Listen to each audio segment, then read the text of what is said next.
আমাদের মধ্যে তুমি ধৈর্য দান করো। আলাইনা সবরা, ও আল্লাহ তুমি আমাদের ভিতরে ধৈর্য ধারণ করার তৌফিক তুমি দান করে দাও। পাহাড়ের মতন ধৈর্য তুমি আল্লাহ আমাদেরকে দিয়ে দাও। ওয়াসাব্বিত আকদামানা, ও আল্লাহ যুদ্ধের ময়দানে যখন চলে যাব পাটা মজবুত করে দাও, পায়ের শক্তি বাড়িয়ে দাও, হাতের শক্তি বাড়িয়ে দাও, মাথার শক্তি বাড়িয়ে দাও। আল্লাহ রে, যুদ্ধের ময়দানে পরাজয় বরণ যেন না হয়, বিজয় হিসাবে যেন বাড়িতে ফিরতে পারে, সেই তৌফিক আল্লাহ তুমি নসিব করে দাও। অংশুরনা, আল্লাহ তুমি সাহায্য করো। ও আল্লাহ তুমি সাহায্যকারী ছাড়া কোনো সাহায্যকারী আমাদের নাই, আমাদের কোনো আপন নেই, পণ নেই, কেউ নেই। আল্লাহ অংশুরনা, আল্লাহ তুমি সাহায্য করে দাও। আলাল কওমিল কাফিরিন, যারা সত্যকে ঢেকে রাখে, সত্যকে গোপন করে, মিথ্যার উপরে যারা চলে, সকল খরির উপরে যারা চলে, এদের থেকে আল্লাহ তুমি বিজয় দান করে দাও। ও আল্লাহ তোমার দিনকে বিজয় দান করে দাও। একবারে চিন্তাই বলা যাবে কি সুবহানাল্লাহ। এই দোয়াটা করে 5টা দেশ বিজয় লাভ করেছিলেন।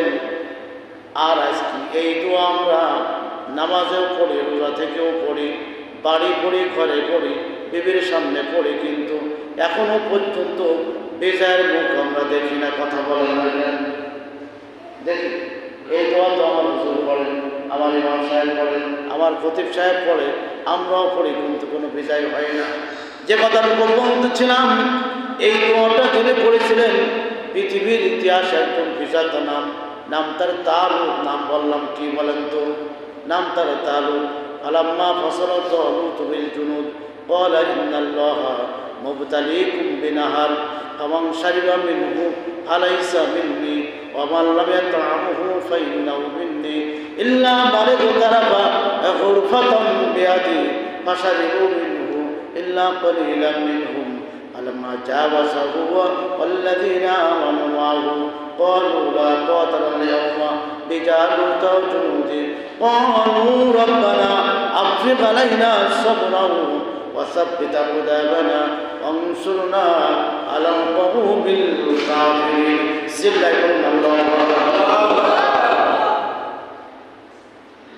শাব্বিল আলাইহিস সালাতু ওয়াস সালাম জামানার একটু বক্তৃতা। উনি আমেরিকা সম্প্রদায়ের ভিতরে মানুষ জুলুমবাজ, অত্যাচার, নির্যাতন একের পরে এক শুরু করেছে। মানুষগুলো মানুষ নেই। এই মানুষের ভিতরে 5টা খাসলাত ছিল। কয়টা খাসলাত বলেন তো? জোরে বলুন, কয়টা খাসলাত? 5টা খাসলাত। ভাই আসুন, সামনে আসুন। আসুন, আলহামদুলিল্লাহ। এদের ভিতরে 5 লাখ খাসলাত ছিল। কয়টা খাসলাত বলেন তো? 5টা। ভালো করে বুঝবেন, কোরআনের আলোচনা, ছোট্ট একটা আলোচনা, ভালো করে বুঝবেন। কয়টা খাসলাত ছিল? 5 লাখ খাসলাত। 1 নম্বর হচ্ছে কথা বললে মিথ্যা কথা বলত। 1 নম্বর কি? মিথ্যা কথা বলত। 2 নম্বর হোক বা না হোক গাইলুবাজ ছিল।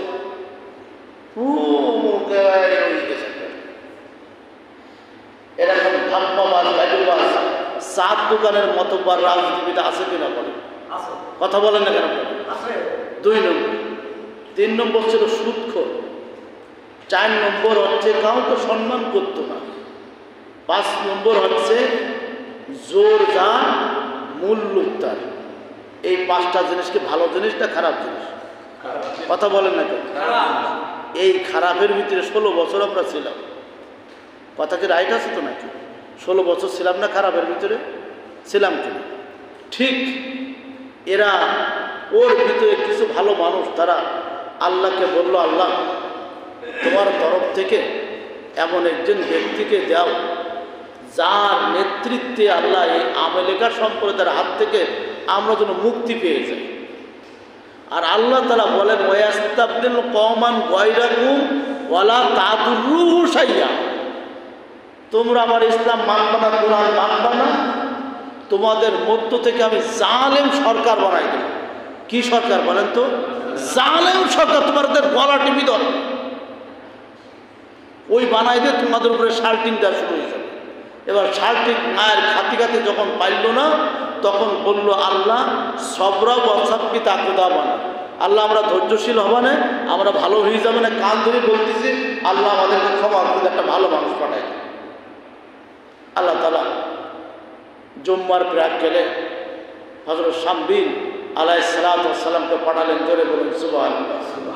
শামবিল হচ্ছে বড় মানুষ, তার পক্ষে জালুত বাহিনীর বিরুদ্ধে যুদ্ধ করা সম্ভব। এই জালুতের খাসলাত ছিল এই সূরা আল বাকারা 250 নম্বর আয়াতে বলছেন জালুতের খাসলাত ছিল স্বাভাবিকভাবে জালুত যখন ব্রেকফাস্ট সকালবেলায় নাস্তা করতেন, ওই সময়কে আপনার 100 আটা রুটি লাগত। কত রুটি? 100। আবু দাউদ শরীফের হাদিস, এই যে আয়াতটা বলছি এর হাদিস আছে আবু দাউদ শরীফের 3 পৃষ্ঠা হাদিস এই বক্তৃতা। এখন 100 রুটি সকালবেলায় ব্রেকফাস্ট, আর সর্বনিম্ন দেশি গরুর গোশ আপনার 50 কেজি লাগবে। এই যদি সকালের নাস্তা হয়, তাহলে দুপুরের লাঞ্চ একটু বেশি লাগবে কি কম লাগবে বলেন তো? হ্যাঁ, আস্ত গরু। আর রাতে তাহলে ডিনারে ডায়াবেটিস কন্ট্রোল করলেও তো ন্যূনতম তো 30 কেজি গোশ লাগবে। কথা বলেন না কেন বলেন? সে স্বাভাবিকভাবে 1000 মানুষের সাথে 10 মিনিটের ভিতরে লড়াই করে 1000 মানুষ মারি ফেলাতে পারত। এই শক্তিশালী মানুষ, ওর কাজ কি জানেন? গরিব মানুষ মিশরের ফিলিস্তিনের মানুষরা ধান টান লাগায়, আর ও সব কাটিয়ে নিয়ে ওর গোয়ালে করে সব করে। তাহলে ধান কাটিয়ে আনতেছে, মাছের ঘেরের থেকে উৎপাদ করতেছে, এটা কি ভালো কাজ না খারাপ কাজ? কথা বলেন না, খারাপ কাজ না। এবার আমার মনে করেন সারা বছর ধরে ওই ধান কাটার পর ওই ধান দিয়ে আমার সংসার চলে, আমার ধানগুলো আমি লাগাইছি আর একদিন কাটিয়ে চলে যেতেছি, তাহলে আমি আল্লাহর কাছে দোয়া করবো না? কথা বলেন, কথা বলা ওই যে সরে বিছুন না, ওরা ঠিক আছে এই পিছনে দুটো, এই পিছনে ছোট দুটো মুরব্বী সরে বিছুন নয়।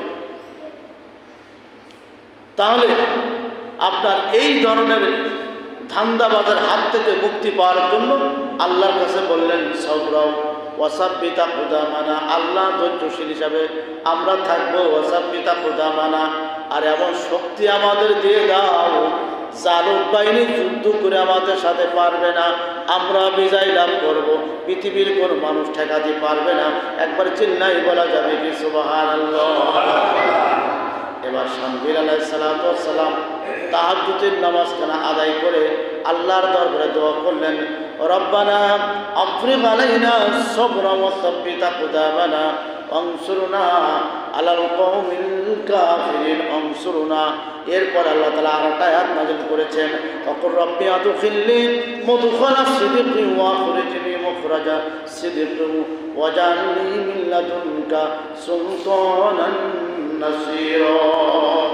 আল্লাহ সুলতানান নাসীরা, ও আল্লাহ এমন রাজত্ব দিয়ে আমার সাহায্য করো যে রাজত্বর প্রভাবে জালুত বাহিনীকে পরাজয় বরণ করে আমরা যেন বিজয় লাভ করতে পারি। একবারে চিল্লাই বলা যাবে সুবহানাল্লাহ। আল্লাহ বললেন, কত সদ্দাক্তা অবারত্তা, তোমার কথা সত্য আছে তো? ওই যে সুর খারাপ কি বলেছে, কথা বলা যাবে না, ডিস্টার্ব করা যাবে না। এবার যদি জিলাপি না আছে তোমাদের বেশি দেবো জিলাপি, ঠিক আছে?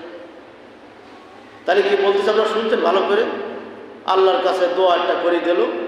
এবার আল্লাহ তাআলা বলছেন, ঠিক আছে, ইন তানসুরুল্লাহ ইয়ানসুরকুম, তুমি যেহেতু আমি আল্লাহ আমাকে সাহায্য করছো, আমি আল্লাহ তাআলা তোমাকে বিজিতা একজন রাষ্ট্রপ্রধান হিসাবে আল্লাহ তাআলা আমি পাঠিয়ে দিলাম।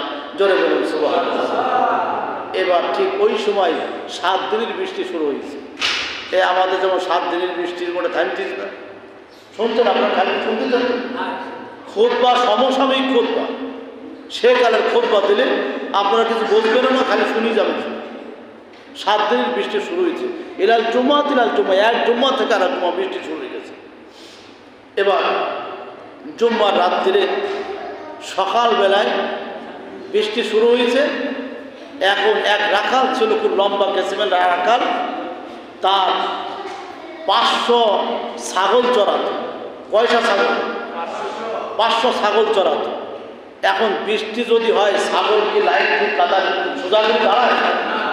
এদিকে খেয়াল করেন, এদিকে এদিকে খেয়াল করেন। কি চাচা, কি সমস্যা?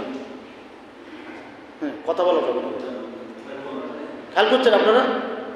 বৃষ্টি শুরু হয়েছে, 500 ছাগল 5-10 দিক চলে গেছে। রাখাল তো তার চাকরি থাকবে? কথা বলেন, কত রাখাল চাকরি থাকবে? থাকবে না। এবার ছাগলের তাড়ায় তো ছাগল ধরা যায়, ছাগল তাড়াই ছাগল ধরা যায়? ও খুব কঠিন ব্যাপার। ছাগল সবসময় ফাদার অ্যাডভান্স, মানে ওর বাপের চেয়েও বেশি বোঝে। কথা বলেন না কেন? ঠিক 500 ছাগল 5 দিক চলে যেতেছে, কোনো প্রকার রায় পাচ্ছে না। হাঁপাতি হাঁপাতি হাঁপাতি হাঁপাতি ঠিক শামবিলির হুজরাখানায় যাই বলছে, হুজুর আসসালামু আলাইকুম। বলছে কেমন মানুষের? হুজুর আসসালামু আলাইকুম। তখন বলছে কি হয়েছে? বলছে হুজুর আপনি একটু দোয়া করে দিন, 500 ছাগল 10-12 দিন চলে গেছে, আমি একটা বুঝি পাচ্ছি না, আমার তো আজকে থেকে চাকরি শেষ, চাকরি আর থাকবে না। এবার শামবিল আলাইহিস সালাম দোয়া করলেন, রব্বানা, পড়েন সময়, রব্বানা আতিনা ফিদ দুনিয়া হাসানাতাও ওয়া ফিল আখিরাহ হাসানাতাও ওয়া কিনা আযাবান নার। সিল্লাহ বলুন আল্লাহু আকবার। আল্লাহ দুনিয়ায় শান্তি দান করো, আখিরাতে মুক্তির ব্যবস্থা করে দাও। মাওলা রে, জাহান্নামের আযাব থেকে একটু মুক্তির জন্য ব্যবস্থা করে দাও। সিল্লাহ বলুন আল্লাহুম্মা আমিন। আল্লাহর কাছে দোয়া করে দিন। সঙ্গে সঙ্গে এই লম্বা কেসেমের মানুষটা শামবিলের দরবারে দাঁড়িয়ে গেলেন। ইতিমধ্যে শামবিলকে বলল, ওই দিকে তাকাও, আকাশে এদিকে খেয়াল করো, আমার দিক তাকান, আমার দিক তাকান, ওদিকে খেয়াল করো। এ তার চেয়ে শুনতে গেলে চোখ কান আমার দিকে খেয়াল করতে হবে, নাহলে কিছু শোনা যাবে না। খালি ওয়াজ শুনতে পারবে, কি বললো তা বুঝলাম না। এটা ওই আকাশের দিকে তাকাচ্ছে। হঠাৎ করে সাদা পাগড়ি পরা সুন্দর দেহের অধিকারী সামনের চেয়ারে বসে বিমানের মতো আস্তে আস্তে নেমে শামবিলের হাতে একটা লাঠি দিলেন। সুবহানাল্লাহ। এই লাঠিটা কি? বলো, এই লাঠিটা না মুসা আলাইহিস সালাম ওই যে ছাগলের পাতা পাঠ্য। বলো, মুসা নবী তো ছাগলের পাতা পাঠ্য না, এ কোন লাঠি? বলে এই লাঠিটা হচ্ছে হযরত মুসা আলাইহিস সালামকে আল্লাহ তাআলা মুজিজা হিসেবে দান করেছিলেন। জোরে বলুন সুবহানাল্লাহ। আল্লাহ মুসাকে বললো, মুসা লাঠিটা দিলাম বিপদ আপদ থেকে উদ্ধার হওয়ার জন্য, লাঠিটা কাজে লাগাবো।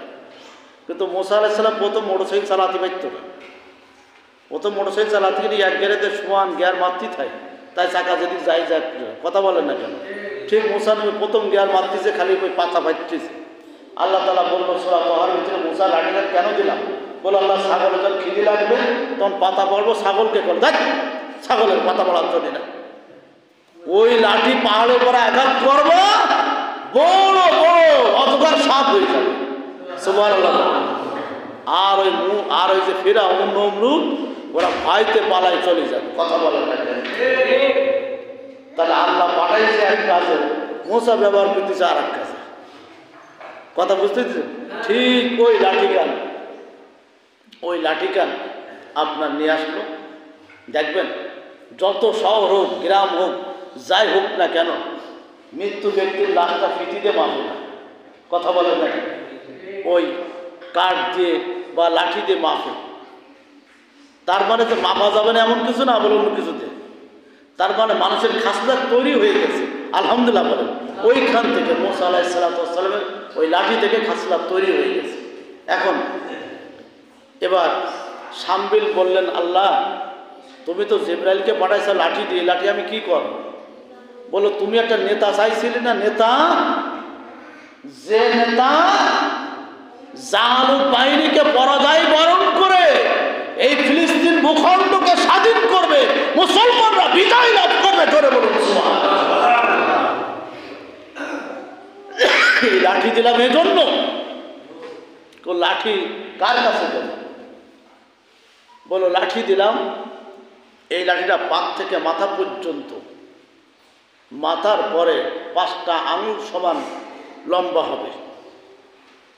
যার 5টা আঙুল সমান লম্বা হবে ওইটা হচ্ছে 5 আঙ্গুলে 5 ওয়াক্ত নামাজ। সুবহানাল্লাহ। আর এই লাঠি সমান হচ্ছে সেই তরুণ যুবক, যে যুবক হবে আগামী দিনের ভবিষ্যৎ, যে যুবক হবে ইসরায়েলকে আঘাত করে মুসলমানদেরকে বিজয় লাভ করবে, জালুমকে শেষ করে মুসলমানদের বিজয়ের পতাকা পথ করে উঠবে, এই যুবককে আমি আল্লাহ তাআলা পাঠিয়ে দিলাম। এই যুবক মেপে দেখে ঠিক এই ছাগল রাখা একা সোজা মিলে গেছে, একবার মাথার সাথে পা সাথে মিলে গেছে। সুবহানাল্লাহ। আলাম্মা বাসারা তালুত বিল জুনুদ ক্বালা ইন্নাল্লাহা মুবতালিকুম বিনাহার। আল্লাহ তাআলা ওই লোকটাকে যারা পাঠালেন তার নাম হচ্ছে ফালাম্মা ফাসালা তালুত বিল জুনুদ, ওইটার নাম হচ্ছে তালুত। জোরে জোরে বলুন সুবহানাল্লাহ। আল্লাহ তাআলা তাকে তালুত বাহিনী বানিয়ে দিলেন। ক্বালা ইন্নাল্লাহা মুবতালিকুম বিনাহার, লাঠির সাথে মেপে গেল, লাঠির সাথে মাপা হয়ে গেল, কমপ্লিট হয়ে গেল। এবার বললেন আমি কি করবো বলে, এবার তোমাকে যুদ্ধের ময়দানে যেতে হবে, মাথায় একটা টুপি পরবা। বলেন মাথায় টুপি কোন জায়গায় পাইব? এবার সঙ্গে সঙ্গে বললেন একটা টুপি আমার কাছে আল্লাহ তাআলা পাঠিয়েছেন। সেই টুপিটা হলো, আমি গভীর রাত্রে তাহাজ্জুদের নামাজ আদায় করে একটা টুপি অনুসন্ধান করা শুরু করলাম। অনুসন্ধান করা শুরু করার সঙ্গে সঙ্গে আল্লাহ তাআলা আমাকে বললেন ফিলিস্তিন ভূখণ্ডের ওখান থেকে 56 কিলোমিটার দূরে একটা খেজুর গাছ আছে, খেজুর গাছের নিচে একটা টুপি আছে। টুপিটা এখনো পর্যন্ত সিজদা থেকে মাথা উঠাই নাই, এখনো পর্যন্ত সিজদা থেকে মাথা উঠাই নাই। ওই টুপিটাকে বলবা টুপি আল্লাহর দিনকে বিজয় করার জন্য আল্লাহ তাআলা তোমাকে আমার সঙ্গে যেতে বলেছে।